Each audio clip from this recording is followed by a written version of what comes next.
Hello, ako po si Paterno S. Makel at ito ang Rappler Talk. Panahon na ng Ramadan para sa mga kapatid nating Muslim, pero kakaiba ang Ramadan ngayong taon dahil sa COVID-19 pandemic. Tatalakayin natin yan kasama ang isa sa mga Bangsamoro Parliament member at spokesperson ng COVID-19 Task Force sa Lanao del Sur, si Zia Alonto Adyong.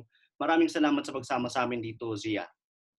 Maraming salamat, Paterno. Thanks for having me. Una sa lahat, Zia, basics muna. Ano ba yung Ramadan? Well, Ramadan ito yung month na nasa Hijra calendar, no? Na kung saan this is the time where we can reconnect with our with our belief by observing the five pillars of Islam. You can't be a Muslim if you don't really observe itong five pillars. One of the pillars is Ramadan, to observe fasting in this month, no? So this is a way of, sabi ko nga, this is a way of reflection, this is a way of almsgiving, and this is a time for asking for forgiveness, no? By way of experiencing what other people experience, yung nagugutom, yung walang makain. So that in a way would provide you that lesson and that personal experience na hindi mo na experience, so it gives you more the yung humanity of being one. Remember how many billions of Muslim? I guess we are about 1 billion already worldwide. So imagine that's your connection to the outside world, to the entire Muslim ummah, to the entire Muslim world. So it's a month wherein in the Hijra calendar, in the lunar calendar, where we specified this day at this time as a month for sacrifice, for month for reflection, month for fasting, as what the Prophet has told us through the Quranic verse, the verse that was relayed to him by God Almighty. Now we have to fast, but our connection with this Ramadan with other Abrahamic faith, you have also biblical anecdotes or passages wherein Jesus Christ fasted for several days, and as well as Moses before he, climbed to Mount Sinai, or during his his stay on the top of Mount Sinai, he fasted for 40 days. So, ganun yung connection natin, no? Yung Abrahamic faith na sinasabi. But sabi ko nga, this is one of our pillars, no? 5 pillars of Islam. So, a Muslim really needs to observe fasting during the month of Ramadan. So, ano yung mga patakaran tuwing Ramadan? Kailan ka pwedeng kumain? Kailan ka kailangang mag-ayuno? Magsa-start yan in the whole daytime, meaning to say you only break your fast at sundown. Pag lumubog ng araw, then you will break your fast, and then you start also yung pag-aayuno sa dawn, no? Pag at sunrise. So meaning to say, habang merong pang araw, you are prohibited to take anything, to consume anything, not even liquid, not even water. So it's a pure and complete fasting. So you don't take anything, no? You don't consume anything, not even smoke, not even liquid or solid. Hindi ba nakakahilo yun? Well, pag ikaw naman ay, sabi ko nga, it's not only about the actual fasting, but it's something to do with religious obligation. Diba? So, nakakaya naman, no? Kasi wala naman tayong naririnig na, mga reports na, although may mga exemptions, like for example, kung meron kang tinitake na medicine, no? Prescribed sa'yo ng doktor, so may maintenance ka. So, they are exempted to observe fasting, but may corresponding siya na compensation for that, no? You have to feed, I guess, 7, poor Muslims, no, to compensate on the day you missed the fasting. kung ikaw ay under medication, kung ikaw ay buntis, kung ikaw ay sa babae, kung meron kang menstruation, hindi ka din allowed mag-fast. So only those who are completely healthy, no? Hindi siya, there's a popular na ngayon yung sinasabing immune compromise. Kung hindi ka immune compromised, meaning you're not taking any medicines, hindi ka naman cancer patient, etc. So those are the people that are really, instructed to fast. So tutumbasan mo yung nalagpasan mo na mga pag-aayuda. Yes. Kumain Oh, ka. yes. Yes, tutumbasan mo 'yon. Kung halimbawa exempted ka dahil nga may sakit ka, dahil nga take ka ng maintenance mo, nasa hospital ka, bago ka lactating mother, hindi rin po pwede. Yung bagong kapapanganak lang, sabi ko nga, yung mga bata na below 7 years old, hindi naman sila allowed, no? Recommended na mag-fasting. So meaning to say, you have to be not only psychologically, spiritually ready to fast, but you also have to be physically fit, to observe the fasting and to go on more than 12 hours without taking anything. Alam natin na yung Ramadan, may mga ritual din na kalakip yan, di ba? Yung may special prayer ang mga Muslim sa gabi, merong tinatawag na Tarawih. iftar. Mula nung bata ka, ano yung naalala mong mga ritual ninyo tuwing Ramadan? Mula pagising mo sa umaga hanggang pagtulog mo sa gabi. Ano yung mga espesyal na ritual na naaalala mo na laging ginagawa ng mga Muslim taon-taon tuwing Ramadan? Well, unang-una, wala ka masyadong saktong tulog. Kasi gigisingin ka talaga ng 3:00 ng umaga. No, before the morning prayer nga, no, yung Fajr na sinasabi. Kasi yun yung meal na, yun yung meal nyo eh. Yung parang that's the first meal of the day. No? 3:00. 3:00 ng madaling araw. So kakain kayo ng 3:00 ng madaling araw, and then of course hindi na kayo kakain, no, the whole day. So isa yon. And after so, wala the pang iftar, araw, no? Wala pang sikat ng araw. wala pang so, pwede pa yes. technically, no? Yes, yeah, oo. So big sabihin, pag walang araw, sundown, pag wala ng araw, allowed ka nang kumain, no? So ang pag-imsak, yung iftar, yung sinasabi ng breaking of the fast, no? Pag mga sundown, merong prayer aside from the 5 obligatory prayers, no? Yung morning prayer, noon, and yung alam naman natin yun. So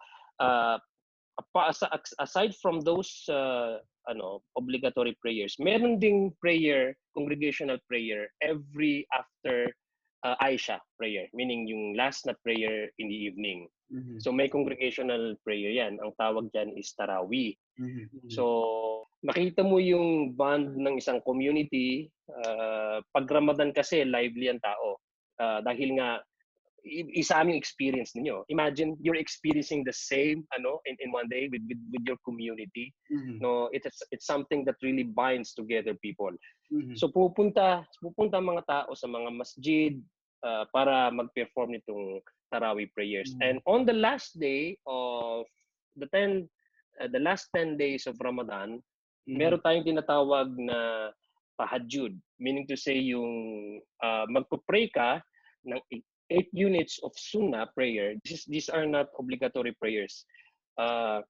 Magpo-pray ka ng midnight, no? May marami nagsasabi na 12:00, yung iba 1:00, depende nga yan kung kailan mo. Basta before yung meal ninyo ng 3 a.m. So may prayer din doon, congregational prayer. Yung iba pwede naman sila mag-pray sa kanilang mga bahay. So ganun yung usual na experience na nakikita natin sa isang Muslim community every Ramadan. Yung iftar, yung panahon na pwede nang kumain paglubog ng araw. 'Di ba kadalasan masarap ang pagkain diyan? Well, kasi 'di ba alam, human nature naman, pag wala kang makakain, kung ano-ano lang naiisip mo, 'di ba? Ako nung bata ako, minsan naiisip ko McDonald's, no? Yung cheeseburger, may diyan, may nuggets diyan. So kasi pag wala kang nakakain, parang mas lalong yung taste buds mo parang agitated eh. Gusto niyang tikman ano lahat ang pwede, no? So sa mga pamilya dahil nga it's it's a season of sharing, it's a season of family bonding, community, relation in a way, nag-sharean din ng pagkain ang bawat pamilya. So kung ano meron ka, minsan sinishare sa kapitbahay. So usually makikita natin sa mga mesa, medyo masarap na mga pagkain, no? May dates, Uh, dates. Yes, may dates and may mga fruits. Hindi yan mawawala yung mga fruits na yan eh. Yung iba pa nga nagsa-spaghetti, yung iba ano. So Oo. it really depends on, yung preference ng bawat pamilya at bawat tao. And of course, yung income nila, no? Oo. So makikita natin diyan no, na yung panahon ng Ramadan, bukod sa panahon ng pag-aayuno, panahon din ng pagsasama-sama ng mga pamilya at ng mga komunidad lalo na tuwing iftar. Pero ngayong may Exactly. COVID-19, paano binago nung pandemic itong mga ritual na ito ngayong Ramadan 2020? Well, malaki. Substantial yung changes. Dahil unang-una may social distancing, no? Mhm. May ECQ, Mhm. merong barangay quarantine. So hindi ka agad-agad pwedeng pumunta sa kapitbahay. Even if you're allowed to, Mhm. matatakot ka dahil hindi mo alam actually kung carrier ba siya dahil 'di ba lahat ng tao takot na ngayon na makahawa at mahawaan. So unang-una, wala ng congregational prayer during Tarawih.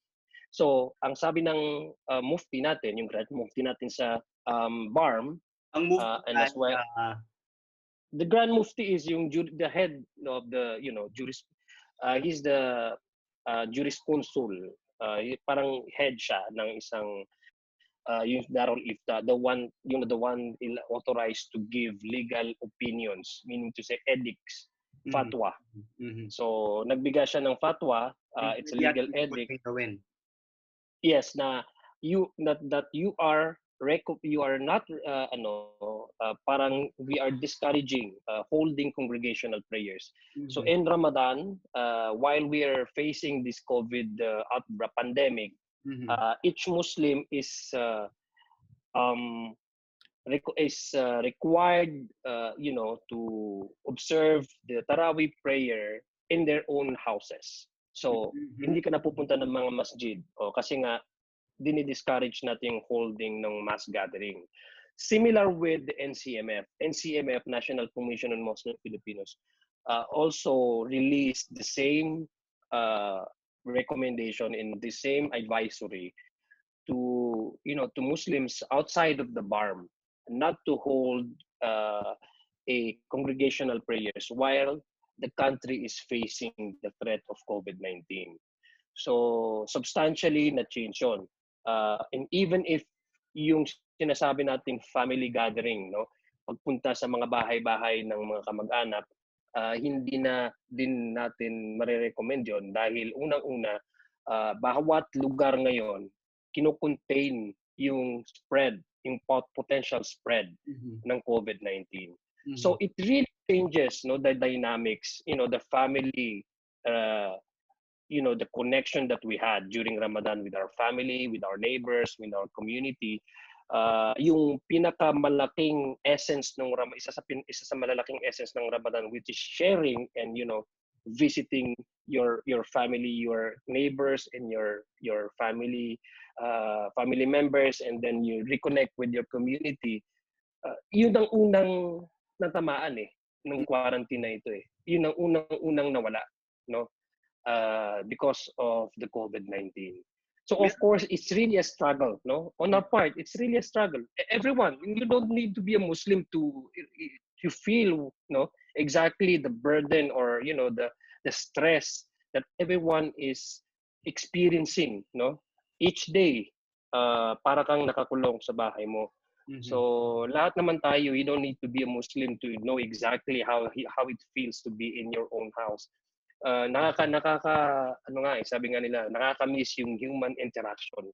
Sa Mhm. ngayon, I'm not in my wildest dream would I be conversing with you on dito sa Zoom, no?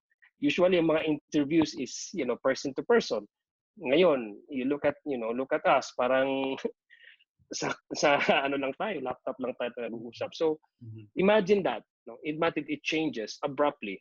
It's so sudden that it changes the landscape, how we relate with one another during Ramadan because of COVID-19, because of quarantine, self-isolation, etc. Kamusta na ba yung estado ng COVID-19 cases sa Lanao del Sur bilang spokesperson ng task force ng COVID-19 sa Lanao del Sur? Well, since the start of the lockdown, kasi meron kaming nabuo na rin yung interagency task force ng bawat probinsya. Isa na rin sa bumuo ng task force isang Lanao del Sur. Mhm. Mhm. So yung A8 yung task force nag-recommend sila ng lockdown. Sorry, ng community quarantine, no?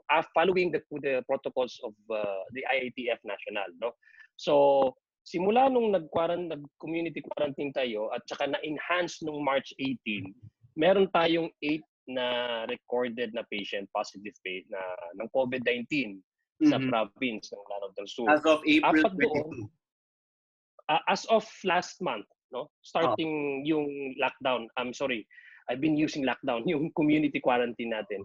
So since nung nag-community quarantine tayo and subsequently it was enhanced yung executive order ng governor natin, naging enhanced community quarantine following the example and the model of national IATF, nagkaroon tayo ng recorded na 8 na COVID patients, no? Mhm. So yung 8 na yon, 4 doon na discharge na. So ano na sila, recovered na sila. Yung 3 doon namatay. Mhm. At isa doon ngayon ay from Marawi City, now admitted at Northern Mindanao Medical Center here in Mhm. Cagayan de Oro. Mhm. So doon naman sa mga doon sa PUM yung sinasabi natin kasi iniba na nila ngayon yung terminology, hindi na tayo gumagamit ng PUMs, yung suspect ata, no? Ang term nila ngayon bago. Yung mga suspect natin, we reduced that tremendously, no? Mhm. From the original 2,000 suspects of PUMs. We reduced that. As of today, meron lang tayong over a couple of mga almost 200, no? Suspect PUMs, no? Oo. Person under monitoring. So meron din tayong meron din tayong community quarantine facility na natayo na natin. So originally itong facility nito intended ito para doon sa mga na-displace na mga empleyado ng gobyerno. Mhm. Mhm. Oo, so nag-turn over na and then hindi may mga beneficiaries, in fact mayroon ng beneficiaries na nakakuha nitong facility na to, pero hindi pa sila fully na-inhabit itong mga facilities na ito because of kailangan pa ng mga primary installation of water and electricity supply, no? So dahil nagka-COVID, ginawa natin ng paraan ng province, ginawa ng paraan ni Governor Bombit Adyong na Mhm. malagyan na ng water supply at saka magkaroon na rin ng mga electric supply para magamit na ito in the event na sana hindi mangyari, in the event that mayroon mga positive na mga PUMs na pwedeng pagdalhan doon or PUIs na pagdalhan doon. So aside from that, kasi alam natin the challenge really during Ramadan is, especially in Lanao del Sur, is yung livelihood, no? At Mhm. saka yung saan ka bibili ng mga pagkain. Mhm. So ginawa ng task force at ni Governor Adyong, nakipag-partner siya with the Marawi Chamber of Commerce Mhm. para yung mga essential goods, no? Yung Mhm. pangangailangan ng mga tao, Mhm. madala na lang sa mga munisipyo. Ibig Mhm. sabihin, meron tayong rolling store, no? Mhm. So, yung mga prices nito is monitored by the local price coordinating council, no? Hindi bawal yung hoarding, bawal yung yung pagtaas ng presyo. So monitor ito. So on top of that, we also provide scheduled relief operation for Mhm. clustered municipalities. So tuloy-tuloy na yan since nung start nung ating COVID, yung lockdown, yung enhanced community quarantine. So sa ngayon, ang pinaplano ng ating government, ang ating local government ng Lanao del Sur is paano ma-sustain kasi without vaccine, nothing really is certain, 'di ba? Alam naman natin 'yan eh. Without the vaccine out in the market, it could be, sabi nga nila, it could still be may malilift nga yung in quarantine, but there's a different norm na, 'di ba? Social distancing, etc. So we anticipate you know, the worst possible scenario. Mhm. So right now we are planning to how to sustain, to sustain the assistance and the responses that the Lanao del Sur provincial government will try to provide to the other municipalities. We are talking about 39 municipalities and including one city, Marawi City. Mhm. So sa ngayon, ang magandang balita ay wala naman tayong hindi nag-increase yung number of COVID patients natin. In fact, na-reduce natin tremendously nga yung number of PUMs. And then, yun nga, meron nga mga casualties na-record natin, na-submit na natin sa DOH, yung 3 namatay, pati na rin yung 4 na naka-recover. Kita natin, no, dito sa probinsya ninyo medyo nagpatong-patong na yung mga problema. Hindi pa natatapos yung rehabilitation ng Marawi. Yes, Meron that's naman correct. tayo ngayong hinaharap na pandemic. Ngayon, sa harap Mm-hmm. ng lahat ng problemang ito, paano sinisigurado ng gobyerno ng Lanao del Sur na nananatiling mapayapa o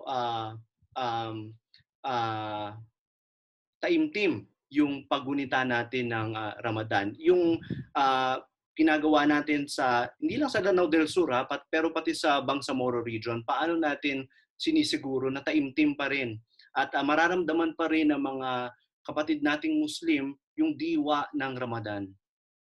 Well, unang-una sa lahat ng sitwasyon, sa nakikita natin yung experience natin sa Marawi Siege, the way you convince people to cooperate with the government is to lower their insecurities. No? Mm-hmm. Unang-una yan eh. So how do you make that possible? How do you make that happen? No? You have to make sure that the government works for them and to, you know, to close the gap, no? Yung services, kung ano man yung naantal na serbisyo, hindi dapat yon maging hindi dapat tuloy-tuloy na hindi may bibigay sa kanila. So you really have to make sure that services would be closer to the people. Isa, yung rolling store natin, no? Pangalawa, yung pagbibigay natin ng relief operation sa lahat ng bayan, no? Mm-hmm. Kasi ang challenge natin sa quarantine ngayon is hindi ka nga makapunta ng palengke, hindi ka nga makabili sa groceries dahil nga bawal. Hindi ka nga po pwedeng, it's not really bawal, but you know, if you're living in a town, far-flung area, how can you possibly get into the city like Iligan or in Marawi City and buy stuff? No, it's impossible right now with the current situation with COVID.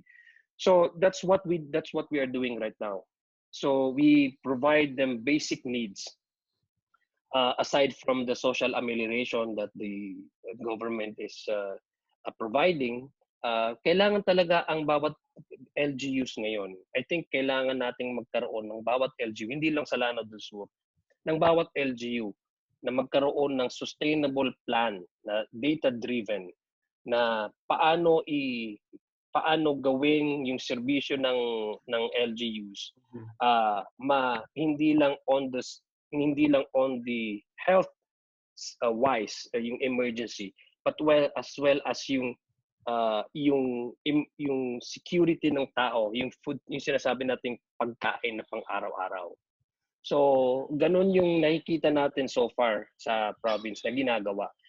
We anticipate that this will, yun nga, sabi ko nga, this will have an effect. Even after the quarantine is lifted, it will still have an effect on how we relate with one another. Kasi nga wala pang bakuna, wala pang vaccine. So hindi tayo na-encourage ang tao yung pagpupunta ng saan lugar. So na-anticipate natin yon. So what we do is, in order to get support from the people, hindi maniniwala ang tao sa gobyerno. kung puros ka lang limitation, puros ka lang advisory, puros ka lang hindi po pwedeng gawin, pero yung pangangailangan nila na basic, hindi mo rin maibigay. So, if you, parang transaction ito, if you're asking people to surrender some of, their rights or limiting their movements, you also have to compensate something for that. So, dapat make sure na mas mabilis silang makakuha ng, pagkain, bigyan mo sila ng kung ano yung mga pangangailangan nila. So aside from that, you need also in our case, no, in specifically in Lanao del Sur, ang ginagawa namin is kasi hindi pa dumating itong COVID, we commit continuously engaging the AFP, the security sector. Kasi nga meron nga pa rin tayong threat, no, ng sinasabi nating violent extremists na nandiyan pa, no. So we are constantly in coordination with the security sector, the police and the military. So sabi nga last year, no, na-lift yung martial law. Yes, na-lift yung martial law, but yung declaration ng president placing the entire Mindanao under state of emergency is still there. So that's why you still have curfews in Marawi City. You have sa mga checkpoints in and out of Marawi City. So constantly we coordinating with the AFP. But definitely kailangan mong i-lower ang securities ng mga tao, ng publiko. Otherwise, medyo mahihirapan tayo pagkuha ng cooperation nila. O kaugnay niyan, Zia, meron na bang mga naririnig kayo na terrorist group na gumagamit nitong COVID-19 crisis para sa kanilang ideology? Wala pa naman kaming nakikita. Unang-una, we have to remember na the mainstream Islam, yung sinasabi natin yung tunay na Muslim, we don't consider them Muslims, yung mga extremists, no. In fact, meron ng fatwa na declaring them as enemy of Islam, they're not Muslims, etc. Many other countries, Muslim countries around the world, have already denounced this group as heretics. No, they don't represent Islam, so therefore they are not Muslims. So, pangalawa, so far yung tanong mo kanina sa akin, kung meron bang mga emerging propaganda na naman, using COVID-19 as a means to recruit, no? Wala pa naman so far tayong natatanggap from the intelligence group sa PNP at saka AFP. Yun nga, pero ang ginawa natin is we tap our religious leaders, no, to explain it to the public kung bakit hindi na muna pwede mag-pray sa masjid, no, because of pandemic. Kasi kailangan mo, yes, kailangan mo kasing establish yung connection between the message and the messenger, no. There has to be a certain authority doon sa nagsasabi o nag-i-explain sa publiko kung bakit ganito. Ibig sabihin, kung ang mag-explain dyan lang ay isang militar, hindi yan papakinggan ng mga tao. Or kung ang mag-explain dyan isa lang isang official ng gobyerno, hindi rin siya papakinggan, ganon ang papakinggan ng tao dahil wala kang authority to speak on a certain matter in the first place. So if it covers about religious obligation on the part of the Muslim, it has to be the ulama, the religious sectors, no, explaining to the public kung bakit merong certain exemption this time, not allowing people to gather in one place and then to pray. So ganun yung ating approach niyan para merong authority yung nagsasalita at para meron tayong legal backing, religious/legal backing for the people to have, more easier for them to admit and accept na lang the explanation. So ganun ang ginagawa natin. So in a way, we are anticipating, or we are one step trying to gain the narrative, ahead of this possible extremists using the quarantine as, and bakit di tayo nagpa-pray dito, bakit baka alam mo yon, they can twist kasi the narrative eh. Imagine, these are effective propagandists, most of them actually, no. So we want to prevail on the narrative. So we want to be an upper hand of, you know, the narrative, the explaining to the people before they came out with such relief, with such statements. But thankfully so far wala pa naman tayong naririnig sa local, no, sa atin, no, sa area natin So na nagsasabi ipag-point na kayo ganun nga. kaagad dyan sa aspetong yan na baka mamaya i-exploit ng mga terrorist group at Exactly, yes, kailangan yung oo. mga religious leader nakaantabay na para ipaliwanag kung bakit kailangan isara yung mga mosque o mga masjid sa panahong ito ng COVID-19. Tama ba? Well, yes, hindi, yes, pero hindi naman actually sinasara completely ang masjid. Meron pa namang call to prayer. So meron pang adhan. It's just that yung performance ng daily prayer mo is sa bahay na.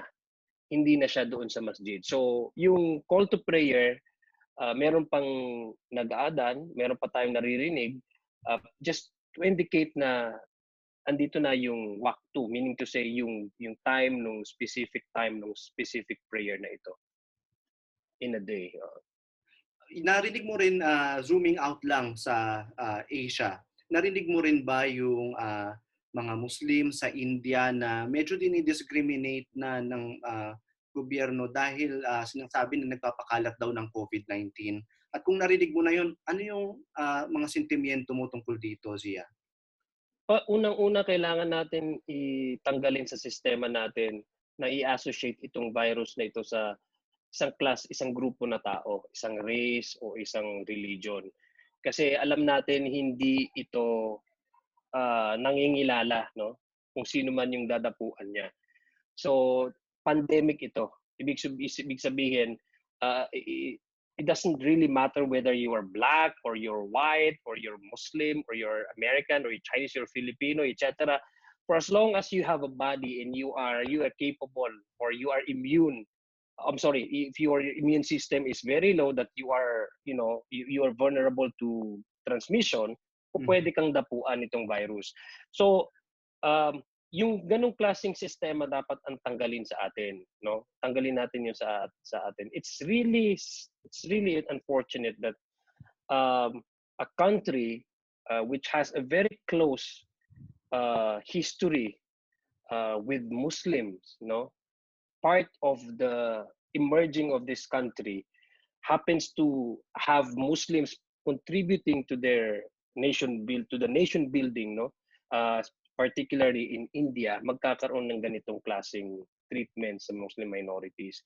Alam naman natin how India relates herself with her neighbor country Pakistan, no? Alam naman natin may hostility diyan, may animosity sa border. Yes, but that is already a political issue, no?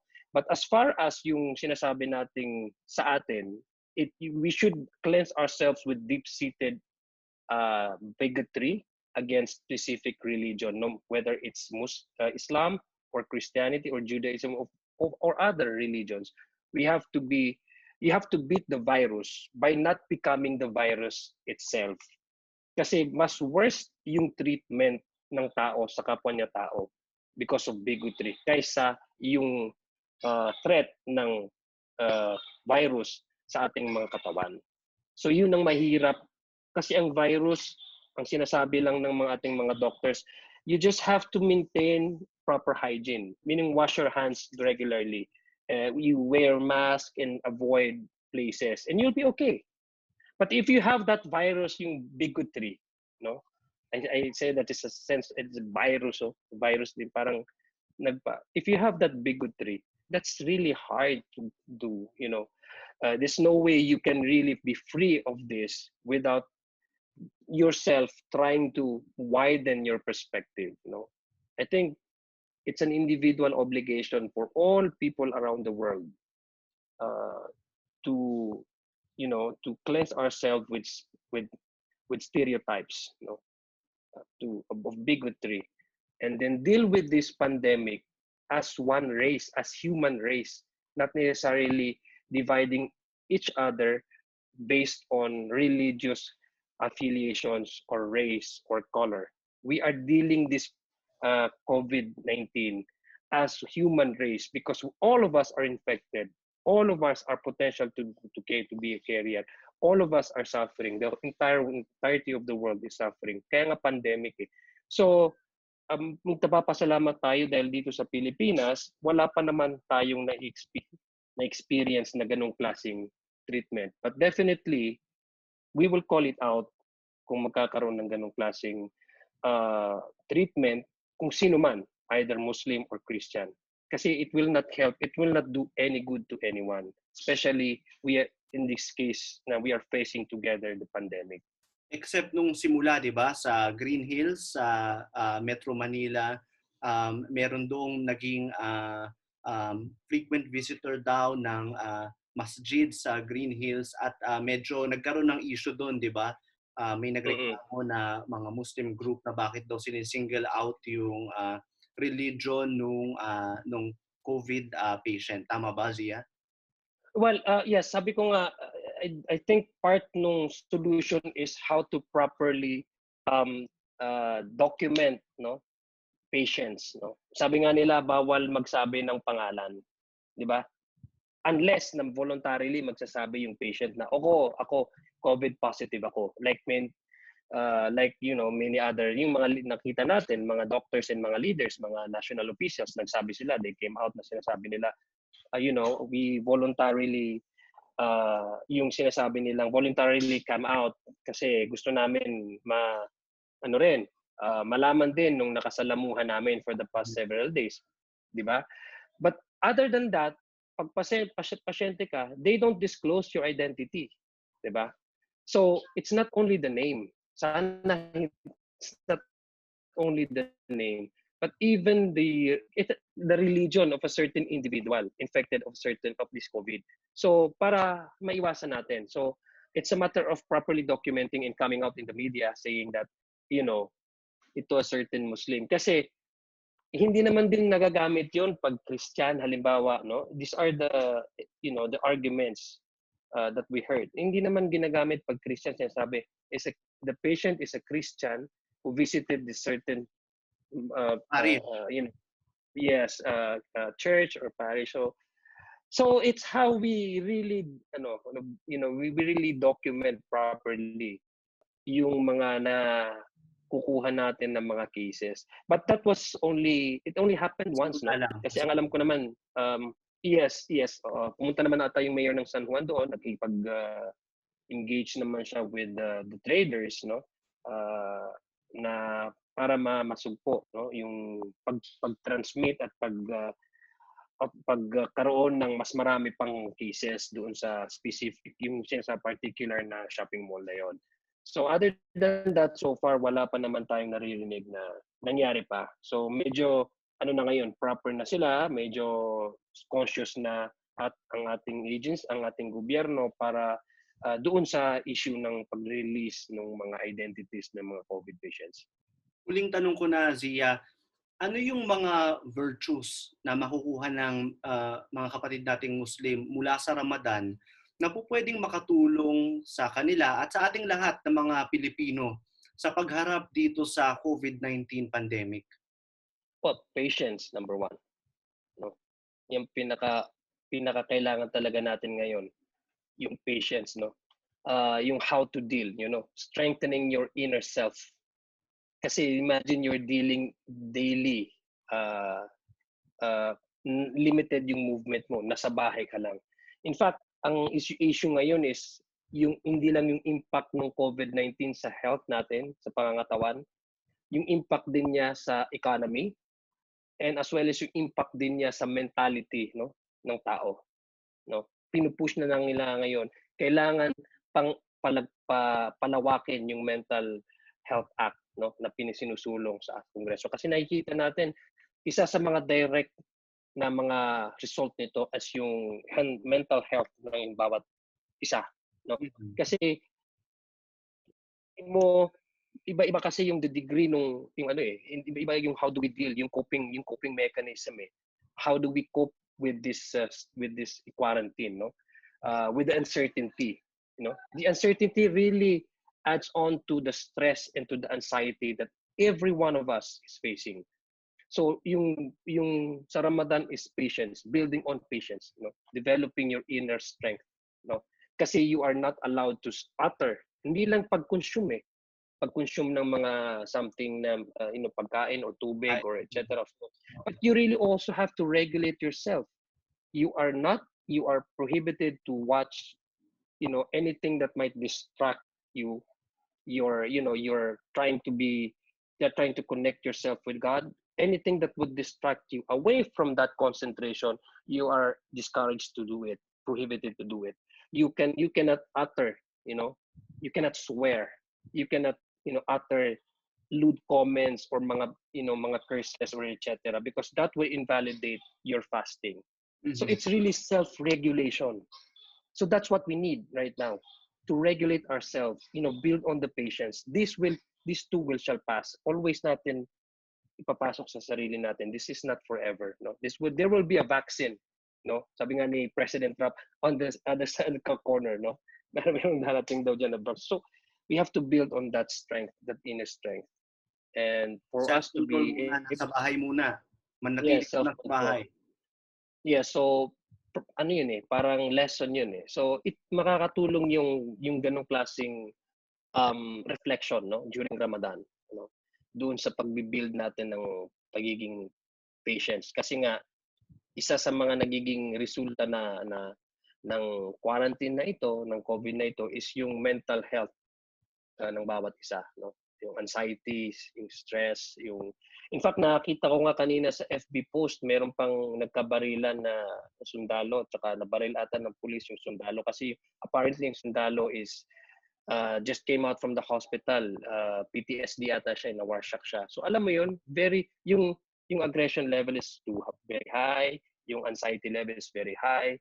Hindi lang sa mga tao na tulad natin na nasa bahay. Even those frontliners, imagine the doctors, the nurses, the policemen who are manning the checkpoints.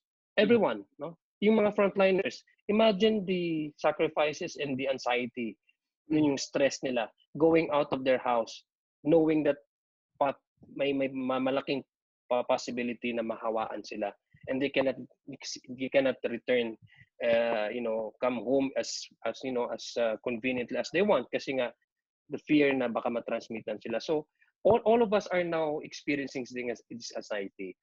So I guess without being too religious about it, kailangan talaga natin ng self-regulation and patience. So I think part ng pagbibigay aside from humility na nare-reflect natin every Ramadan, yung patience which I believe will connect can even non-Muslims can relate to, Alam naman natin 'yon. So nabanggit mo kanina Zia na isa pang aspekto ng Ramadan yung pagtulong sa mga may hirap. Ano yung pwede nating mapulot mula dito sa virtue na ito ng Ramadan? Well, sabi ko nga part dun sa pwede nating isa sa mga lesson experiences na ng bawat nag-aayuno ay yung humility, Isa 'yon, yung humility. So nararamdaman natin kung ano yung nararamdaman yung sufferings ng mga less fortunate. Kasi imagine hindi ka makakain sa buong araw. So nararamdaman mo yung gutom, nararamdaman mo yung uhaw, nararamdaman mo yung suffering, na hindi ka makakain ng gusto mo. So, yung klaseng experience na yun nag-a-add doon sa understanding and consciousness ng bawat tao na meron din palang mga kababayan natin na hindi lang Ramadan nila ito na-experience, This is part of their everyday reality, hindi lang sa Ramadan sila hindi nakakain, but in fact, part na ng kanilang buhay na mahirap sila makakain. Mm-hmm. So yung sinasabi nating pagbibigay, it's a recommended gesture, In fact, sinasabi doon every Ramadan, kaya nga may sharing, kaya nga pupunta ka sa mga kapitbahay, kasi your prayer alone, it's not good enough unless you internalize the meaning of Ramadan, which is to have at least in your heart maramdaman mo yung alive, kumbaga matauhan ka na may mga taong nangangailangan ng tulong. So it's not only the prayers or the fasting, the alms giving, recommended yan during Ramadan. Nagpapakain ka ng tao. So sa ngayon na may COVID-19, yung sinasabi nating sadaka, yung charity, may mga nangangailangan din ng tulong na hindi lang pagkain, but even yung mga kagamitan para protektahan ang kanilang sarili. Ito hindi lang protection sa protect yung sinasabi nating magkaroon ng security sa pagkain, no? Ito rin ay isang magkaroon ng security para in health security para hindi ka magkasakit, no?